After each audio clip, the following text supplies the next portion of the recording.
दोस्तों, मज़ेदार हिंदी कहानियाँ सबसे पहले देखने के लिए आप मेरे YouTube चैनल को सब्सक्राइब कर लें। शहर के कॉलेज में पढ़ने वाला अमित छुट्टियों में अपने गांव आया तो उसकी माँ बोली, मेरी सहेली चंदा आई थी। वह और उसकी बेटी रंभा तुझे बहुत याद कर रही थी। वह कह गई है कि तू जब गांव आए तो उनसे मिलने उनके गांव आ जाए, क्योंकि रंभा अब तेरे साथ रहकर अपनी पढ़ाई करेगी। यह सुनकर दूसरे दिन ही अमित अपनी माँ की सहेली चंदा से मिलने उनके गांव चला गया था। जब अमित वहां पहुंचा तो चंदा और उनके घर के सभी लोग खेतों पर गए हुए थे। घर पर रंभा अकेली थी। अमित को देखकर वह बहुत खुश हुई थी। रंभा बेहद खूबसूरत थी। उसने जब शहर में रहकर अपनी पढ़ाई करने की बात कही तो अमित उससे बोला, तुम मेरे साथ रहकर शहर में पढ़ाई करोगी तो वहां पर तुम्हें शहरी लड़कियों जैसे कपड़े पहनने होंगे। वहां पर यह चुन्नी बुन्नी का फैशन नहीं है। कहकर अमित ने उसकी चुन्नी हटाई तो उसके हाथ रंभा के सुडौल उभारों से टकरा गए। उसकी छुअन से अमित के बदन में बिजली के करंट जैसा झटका लगा था। ऐसा ही झटका रंभा ने भी महसूस किया था। वह हैरान होकर उसकी ओर देखने लगी तो अमित उससे बोला, यह लंबी चौड़ी सलवार भी नहीं चलेगी।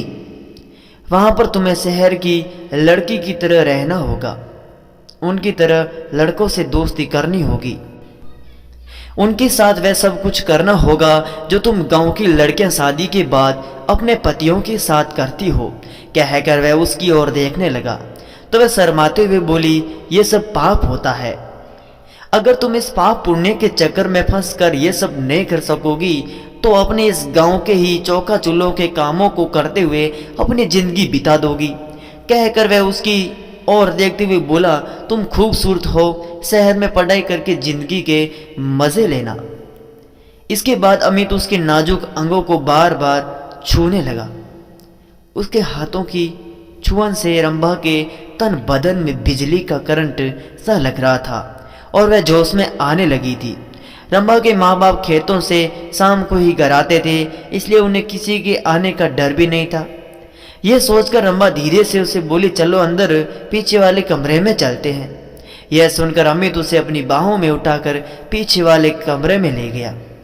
कुछ ही देर में उन दोनों ने वह सब कर लिया जो नहीं करना चाहिए था। जब उन दोनों का मन भर गया तो रंभा ने उसे देसी घी का गर्मा गर्म हलवा बनाकर खिलाया। हलवा खाने के बाद अमित आराम करने के लिए सोने लगा। उसे सोते हुए देखकर फिर रंभा का दिल उसके साथ सोने के लिए मचल उठा। वह उसके ऊपर लेटकर उसे चूमने लगी तो वह उससे बोला, तुम्हारा दिल दोबारा मचल उठा है क्या? तुमने मुझे प्यार का चस्का जो लगा दिया है। रंभा ने अमित के कपड़ों को उतारते हुए कहा। इस बार वे कुछ ही देर में प्यार का खेल खेलकर पस्त हो चुके थे, क्योंकि कई बार के प्यार से वे दोनों इतना थक चुके थे कि उन्हें गहरी नींद आने लगी थी। शाम को जब रंभा के माँ बाप अपने खेतों से घर लौटे तो अमित को देखकर खुश हुए। रंभा भी उसकी तारीफ करते नहीं थक रही थी। वह अपने माँ बाप से बोली, अब मैं अमित के साथ रहकर ही शहर में अपनी पढ़ाई पूरी करूंगी। यह सुनकर उसके पिताजी बोले, तुम कल ही इसके साथ शहर चली जाओ, वहां पर खूब दिल लगाकर पढ़ाई करो। जब तुम कुछ पढ़ लिख जाओगी तो तुम्हें कोई अच्छी सी नौकरी मिल जाएगी, तुम्हारी जिंदगी बन जाएगी। फिर किसी अच्छे घर में इसकी शादी कर देंगे। आजकल अच्छे घरों के लड़के पढ़ी लिखी बहू चाहते हैं। रंभा की माँ ने कहा तो अमित बोला, मैं दिन रात इसे पढ़ाकर इतना ज्यादा होशियार बना दूंगा कि फिर यह अच्छे अच्छे लड़े लिखों पर भारी पड़ जाएगी। रंभा की माँ ने अमित के लिए खाने को अच्छे अच्छे पकवान बनाए। खाना खाने की बाद बातें करते हुए उन्होंने जब रात के 10 बज गए तब उसके सोने का इंतजाम उन्होंने ऊपर के कमरे में कर दिया। जब अमित सोने के लिए कमरे में जाने लगा तो चंदा रंभा से बोली, कमरे में 2 पलंग है, तुम भी वही सो जाना। वहां अमित से बातें करके शहर के रहन सहन और अपनी पढ़ाई लिखाई के बारे में अच्छी तरह पूछ लेना।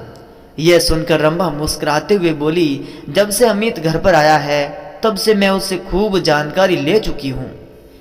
पहले मैं एकदम अनाड़ी थी, लेकिन अब मुझे इतनी होशियार कर दिया है कि मैं अब सब कुछ जान चुकी हूँ। कि असली जिंदगी क्या होती है। यह सुनकर चंदा खुशी से मुस्कुरा उठी। वे दोनों ऊपर वाले कमरे में सोने चले गए थे। कमरे में जाते ही वे दोनों एक दूसरे पर टूट पड़े। शहर में आकर अमित ने रंभा के लिए नए नए फैशन के कपड़े खरीद दिए, जिन्हें पहनकर वह एकदम फिल्म हीरोइन जैसी फैशनेबल हो गई थी। अमित ने एक कॉलेज में उसका एडमिशन भी करवा दिया था। जब उनके कॉलेज खुले तो अमित ने अपने कई अमीर दोस्तों से उसकी दोस्ती करा दी, तो रंभा ने भी अपनी कई सहेलियों से अमित की दोस्ती करा दी। गांव की सीधी सादी रंभा शहर की जिंदगी में ऐसे रम गई थी कि दिन में अपनी पढ़ाई और रात में अमित और उस दोस्तों के साथ खूब मौज मस्ती करती थी। जब रंभा शहर से दूसरी लड़कियों की तरह बन सवर कर अपने गांव जाती, तब सभी लोग उसे देखकर हैरान रह जाते। उसे देखकर उसकी दूसरी सहेलियां भी अपने माँ बाप से उसकी तरह शहर में पढ़ने की जिद करके शहर में पढ़ने ही लगी थी। अब अमित उसकी गांव की सहेलियों के साथ भी मौज मस्ती करने लगा था। उसने रंभा की तरह उनको भी प्यार का चस्का जो लगा दिया था।